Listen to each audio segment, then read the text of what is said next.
साथियों, आज मैं बात कर रहा हूँ एक ऐसी घटना की जिसने पूरे देश को सोचने पर मजबूर कर दिया। मजबूत दिल भी एक बार कांप उठे। लोग विश्वास नहीं कर पा रहे हैं कि कोई महिला अपने प्रेमी के साथ मिलकर अपने पति के शरीर के टुकड़े-टुकड़े कर सकती है। 4 मार्च 2025 का वो मनहूस दिन जब आज़ादी की लड़ाई की शुरुआत करने वाले मेरठ शहर पर एक ऐसा दाग लग गया जिसे लोगों के दिमाग से हटने में वर्षों लग जाएंगे। मेरठ का रहने वाला कोई लड़का अब अपनी पत्नी के साथ हनीमून के लिए जब किसी शहर में जाएगा तो उसे शक की निगाह से देखा जाएगा। होटल में कमरा देने से पहले होटल का स्टाफ कई तरीके से ये जानने की कोशिश करेगा कि इस जोड़े की शादी वास्तव में हुई भी है या नहीं, और कहीं ये जोड़ा किसी ईमानदार आदमी का खून करके रंगरलियां मनाने तो नहीं आया है। हाँ, ये 4 मार्च 2025 का ही दिन था जब मेरठ शहर की एक शादीशुदा महिला ने अपने प्रेमी के साथ मिलकर अपने पति के शरीर के टुकड़े कर डाले। इतना ही नहीं, पति के शरीर के उन टुकड़ों को एक ड्रम में डालकर ऊपर से सीमेंट का घोल डाल दिया, जिससे कि उनका ये पाप दुनिया की निगाह में कभी ना आ सके। इतना जघन्य पाप करने के बाद महिला अपने प्रेमी के साथ किसी हिल स्टेशन पर हनीमून मनाने चली गई। इस महिला की एक 6 साल की बेटी भी है। इस बेटी ने शायद माँ को ये अपराध करते हुए देख लिया था। बेटी ने पड़ोस के लोगों को बताया कि पापा तो ड्रम के भीतर हैं, लेकिन पड़ोसी उसकी बात को समझ नहीं पाए।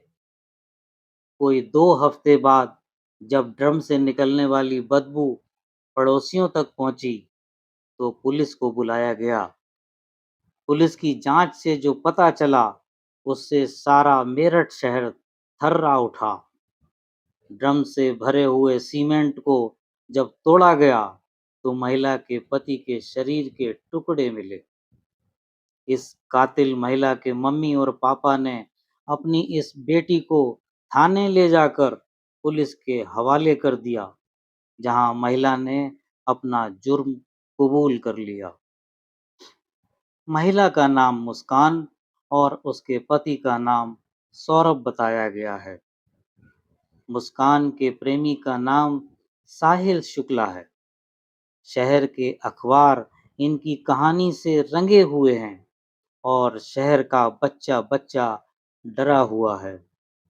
मुस्कान के मम्मी-पापा कहते हैं कि उनका दामाद तो बहुत अच्छा था, लेकिन उनकी लड़की ही बदतमीज है।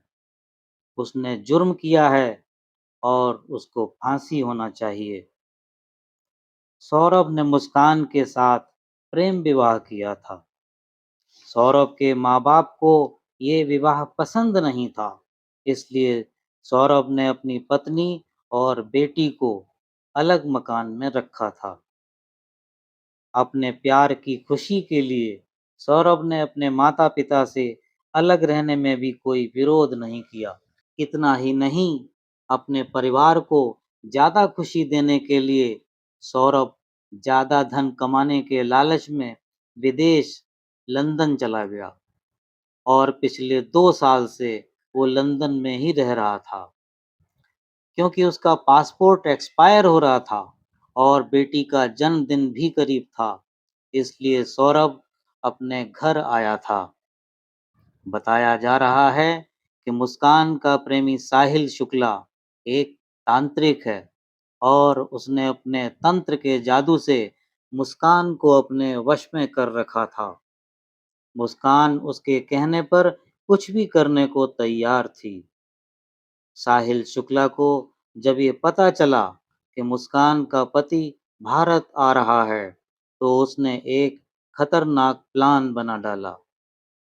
4 मार्च की रात जब सौरभ अपने बेडरूम में सो रहा था, तो उसकी पत्नी ने अपने प्रेमी साहिल शुक्ला को अपने घर बुलाया। बताते हैं कि मुस्कान ने अपने पति को नींद की दवा भोजन में खिला दी थी। गहरी नींद में सोए सौरभ को पत्नी मुस्कान और प्रेमी साहिल शुक्ला ने चाकू से गोद कर मार डाला। इसके बाद वैश्यपन का दौर शुरू हुआ। मुस्कान और उसका प्रेमी साहिल शुक्ला सौरभ के शरीर को बाथरूम में ले गए और वहां मांस काटने वाले बड़े चाकुओं से सौरभ के शरीर के कई टुकड़े कर दिए। इन टुकड़ों को प्लास्टिक के बड़े ड्रम में डालकर ऊपर से सीमेंट का घोल डाल दिया, जिससे उनका पाप सीमेंट में दफन हो जाए। इसके बाद दूसरे दिन मुस्कान ने अपनी बेटी को अपनी माँ के पास छोड़ा और प्रेमी के साथ किसी हिल स्टेशन पर रंगरलियां मनाने के लिए निकल गई।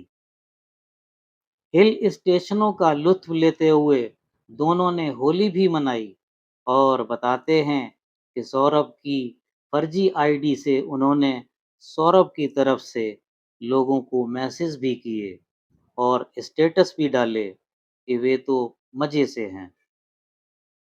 हिल स्टेशनों पर मौज मस्ती करने के बाद मुस्कान और उसका प्रेमी वापस मेरठ लौट आए। मुस्कान की माँ और पिता ने पूछा कि उसका पति सौरभ कहाँ है, तो मुस्कान ने कहा कि सौरभ को तो उसके घर वालों ने मार डाला था। मुस्कान के पिता को उस पर विश्वास नहीं हुआ।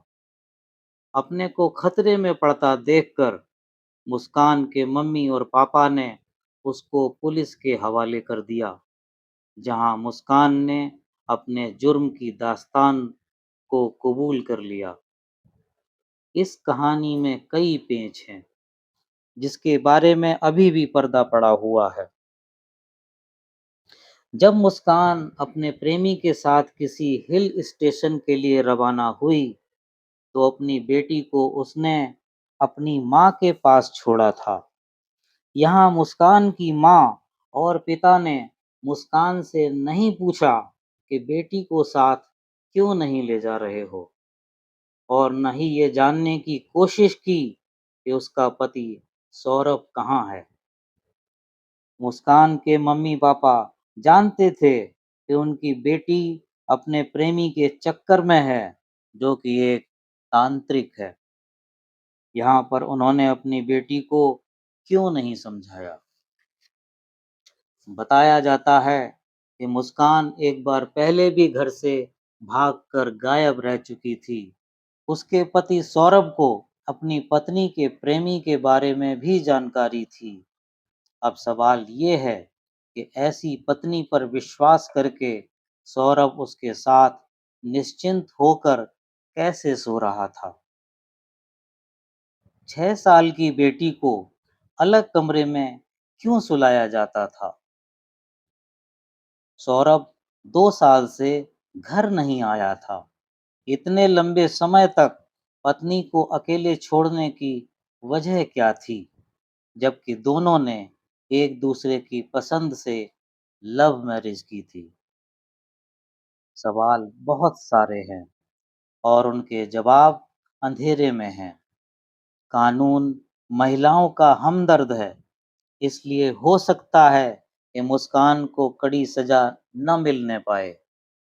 सबूत और गवाह के कमजोर पड़ने पर हो सकता है कि मुस्कान का प्रेमी साहिल शुक्ला भी छूट जाए।